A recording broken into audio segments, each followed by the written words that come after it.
मूसलाधार बारिश हो रही थी और वो अपने कमरे में बेटा जल तल देख रहा था। बाहर बहुत बड़ा लान था जिसमें दो दरख्त थे। इनके सबज पत्ते बारिश में नहा रहे थे। उसको महसूस हुआ कि वो पानी की इस यूरश से खुश होकर नाच रहे हैं। उधर टेलीफोन का एक खंबा गड़ा था इसके फ्लैट के ऐन सामने। ये भी बड़ा मसरूर नजर आता था, हालांकि इसकी मुसरत की कोई वजह मालूम नहीं होती थी। इस बेजान शे को भला मसरूर क्या होना था, लेकिन तनवीर ने, जो कि बहुत मगमूम था, यही महसूस किया कि उसके आसपास जो भी शे है खुशी से नाच गा रही है। सावन गुजर चुका था और बराने रहमत नहीं हुई थी। लोगों ने मस्जिदों में इकट्ठे होकर दुआएं मांगी, मगर कोई नतीजा बरामद ना हुआ। बादल आते और जाते रहे, मगर इनके तनों से पानी का एक कतरा भी ना टपका। आखिर एक दिन अचानक काले काले बादल आसमान पर गिर आए और चाजो पानी बरसने लगा। तनवीर को बादलों और बारिशों से कोई दिलचस्पी नहीं थी। इसकी जिंदगी चटियल मैदान बन चुकी थी जिसके मुंह में पानी का एक कतरा भी किसी ने ना टपकाया हो। 2 बरस पहले इसने एक लड़की से, जिसका नाम सुरैया था, मोहब्बत करना शुरू की, मगर एक तरफा मोहब्बत थी। सुरैया ने उसे दरखू एतना ही ना समझा। सावन के दिन थे, बारिश हो रही थी। वो अपनी कोठी से बाहर निकला, जांगिया पहनकर के नहाए और बारिश का लुत्फ उठाए।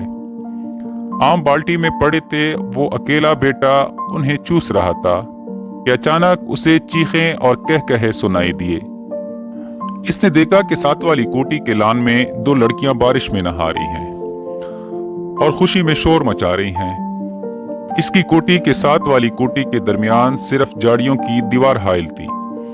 तनवीर उठा, आम का रस चूसते हुए वो बाड़ के पास आ गया और गौर से इन दोनों लड़कियों को देखा।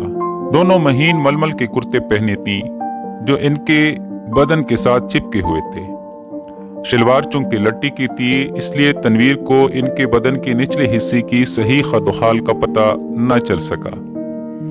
इसने पहले किसी औरत को ऐसी नजरों से कभी नहीं देखा था जैसा कि इस रोज जबकि बारिश हो रही थी इसने इन दोनों लड़कियों को देखा। देर तक वो इनको देखता रहा जो बारिश में भीग भीग कर खुशी के नारे बुलंद कर रही थी। तनवीर ने इनको पहले कभी नहीं देखा था, इसलिए कि वो तबन कुछ इस किस्म का लड़का था कि वो किसी लड़की को बुरी नजरों से देखना गुनाह समझता था। मगर इसने इस रोज बड़ी ललचाई नजरों से इनको देखा ही नहीं, बल्कि इनके गीले बदन में अंगारा बनकर बरमे की तरह चेत करता रहा। तनवीर की उम्र इस वक्त 20 बरस की करीब होगी। नातजुर्बाकार था। जिंदगी में इसने पहली मर्तबा जवान लड़कियों के शबाब को गीली मलमल में लिपटे देखा तो इसने यूं महसूस किया कि इसके खून में चिंगारियां दौड़ रही हैं। इसने इन लड़कियों में से एक को मुंतखब करना चाहा। देर तक वो गौर करता रहा। एक लड़की बड़ी शरीर थी, दूसरी इससे कम।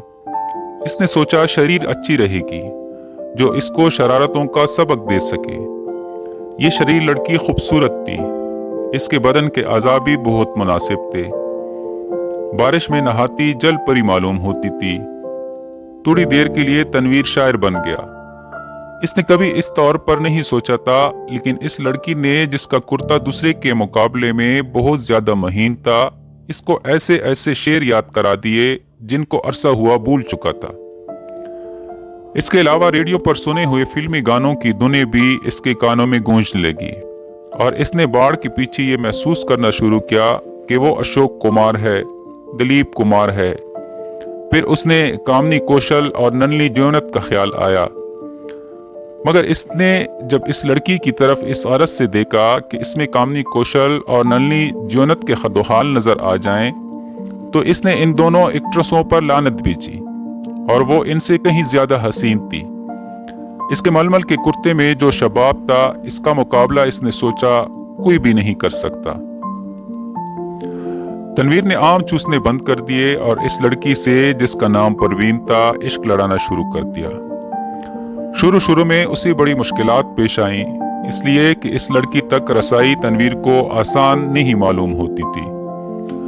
फिर उसे अपने वालिदैन का भी डर था। इसके अलावा उसे ये भी यकीन था कि वो इससे मुल्तफित होगी या नहीं।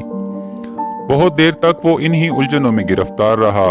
रातें जागता, झाड़ियों के पस कद झाड़ के पास जाता, मगर वो नजर ना आती। घंटों वहां खड़ा रहता और वो बारिश वाला मंजर जो उसने देखा था आंखें बंद करके जहन में दोहराता रहता। बहुत दिनों के बाद आखिर इसको एक रोज इससे मुलाकात का मौका मिल गया। वो अपने बाप की कार में घर की किसी काम की गरज से जा रहा था कि परवीन से इसकी मुठभेड़ हो गई। वो कार स्टार्ट कर चुका था कि साथ वाली कोठी में से तनवीर के ख्वाबों की शहजादी निकली। इसने हाथ से इशारा किया कि वो मोटर रोक ले। तनवीर घबरा गया। हर आशिक ऐसे मौकों पर घबरा ही जाया करता है। इसने मोटर कुछ ऐसे बैंडे अंदाज में रोकी कि इसको जबरदस्त धचका लगा। इसका सर जोर से स्टीयरिंग व्हील के साथ टकराया, मगर इस वक्त वो शराब के नशे से ज्यादा मखमूर था। इसको इसकी महबूबा ने खुद मुखातिब किया था। परवीन के होंठों पर गहरे सुर्ख रंग की लिपस्टिक तपी हुई थी। इसने सुर्ख मुस्कुराहट से कहा, माफ फरमाइएगा, मैंने आपको तकलीफ दी। बारिश हो रही है, तांगा इस दूर दराज जगह मिलना महाल है और मुझे एक जरूरी काम से जाना था। आप मेरे हमसाए हैं, इसलिए आपको ये जहमत दी। तनवीर ने कहा, जहमत का क्या सवाल पैदा होता है। मैं तो इसकी जबान लड़खड़ा गई। आपसे मेरा तारफ तो नहीं, लेकिन आपको एक बार देखा था। परवीन अपनी सुर्ख मुस्कुराहटों के साथ कार में बैठ गई और तनवीर से पूछा, आपने मुझे कब देखा था। तनवीर ने जवाब दिया, आपकी कोठी के लान में, जब आप और आपके साथ एक और लड़की बारिश में नहा रही थी। परवीन ने अपने गहरे सुर्ख लबों में से चीख नुमा आवाज निकाली, हाय, आप देख रहे थे। ये गुस्ताखी मैंने जरूर की, इसलिए माफी चाहता हूँ। परवीन ने एक अदा के साथ इससे पूछा, आपने देखा क्या था। यह सवाल ऐसा था कि तनवीर इसका जवाब नहीं दे सकता था। आए बाएं शाये करके रह गया। जी कुछ नहीं, बस आपको, मेरा मतलब है कि दो लड़कियां थी जो बारिश में नहा रही थीं और खुश हो रही थीं। मैं इस वक्त आम चूस रहा था। परवीन के गहरे सुर्ख लबों पर शरीर मुस्कुराहट पैदा हुई। आप आम चूसते क्यों हैं, काट कर क्यों नहीं खाते। तनवीर ने मोटर स्टार्ट कर दी। इसकी समझ में न आया कि इस सवाल का जवाब क्या दे। चुनांचे वो गोल कर गया, आपको मैं कहाँ ड्रॉप कर दूं। परवीन मुस्कुराई, आप मुझे कहीं भी ड्रॉप कर दें, वही मेरी मंजिल होगी। तनवीर ने यूं महसूस किया कि उसे अपनी मंजिल मिल गई है। लड़की जो इसके पहलों में बैठी है अब इसी की है, लेकिन इसमें इतनी जुर्रत नहीं थी कि वो इसका हाथ दबाए या इसकी कमर में एक दो सेकंड के लिए अपना बाजू हमायल कर दे।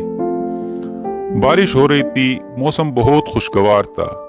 इसने काफी देर सोचा। मोटर की रफ्तार इसके ख्यालात के साथ तेज होती गई। आखिर इसने एक जगह उसे रोक लिया और जज्बात से मगलूब होकर इसको अपने साथ चिमटा लिया। इसके होंठों से अपने होंठ पेवस्त कर दिए। इसको ऐसा महसूस हुआ कि वो कोई बहुत ही लजीज आम चूस रहा है। परवीन ने कोई मुजाहमत ना की, लेकिन फौरन तनवीर को यह एहसास बड़ी शिद्दत से हुआ कि इसने बड़ी नाशाइस्ता हरकत की है और गालिबन परवीन को इसकी यह हरकत पसंद नहीं आई। चुनांचे एकदम संजीदा होकर इसने कहा, आपको कहाँ जाना है। परवीन के चेहरे पर यूं खफकी के कोई आसार नहीं थे, लेकिन तनवीर यूं महसूस कर रहा था जैसे वो इसके खून की प्यासी है। परवीन ने उसे बताया कि उसे कहाँ जाना है।